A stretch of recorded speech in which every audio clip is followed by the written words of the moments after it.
বিআরটিতে আসছি ফিটনেস করার জন্য এই গাড়িটার। তো ভাই বিআরটির সামনে এত পরিমাণ দালাল, যা বলার বাইরে।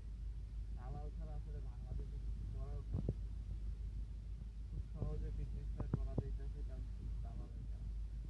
লিগেল ওয়েতে যদি আসেন, লিগেল ওয়েতে আপনি প্রচুর ভুক্তভোগী হবে।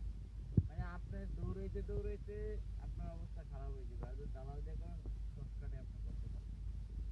আপনার টাকা হয়তো 500-1000 টাকা বেশি লাগবে, বাট টাইম আপনার প্রচুর টাইম লাগবে। এই টাইমটাই অনেক মূল্য, যেটা মানুষ বিআরটিতে আইসা অনেকক্ষণ সিরিয়ালে দাঁড়ায় থাকতে হয়, বা এইটা করেন ওইটা করেন ওইটা করেন, বুঝতে পারতেন এই পেপার দেন, বিভিন্ন ধরনের আপনার সাথে মনে করেন যে মানে তারা একটার পর একটা প্রসেসিং দেয়, কিন্তু দালালের মাধ্যমে করলে এত প্রসেসিং লাগে না। দালালে কিভাবে টাকা পয়সা দিয়ে সব ম্যানেজ করে আলায়, অল্পতে গল্প শেষ। তো আপনারা যারা ফিটনেস করেন, তো লিগেল ওয়েতে আসলে অনেক সময় লাগে আর কি।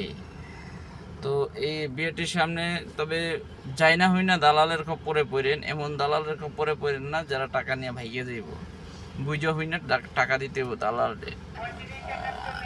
এই আর কি, এটার জন্য ভিডিওটা বানানো। ভালো লাগলে শেয়ার করে দিন, সবাই জানার সুযোগ করে দিন। বিআরটিতে যারা ফিটনেস করতে চায় তাদের জন্য সুবিধা হয় যেন। ওকে, আসসালামু আলাইকুম।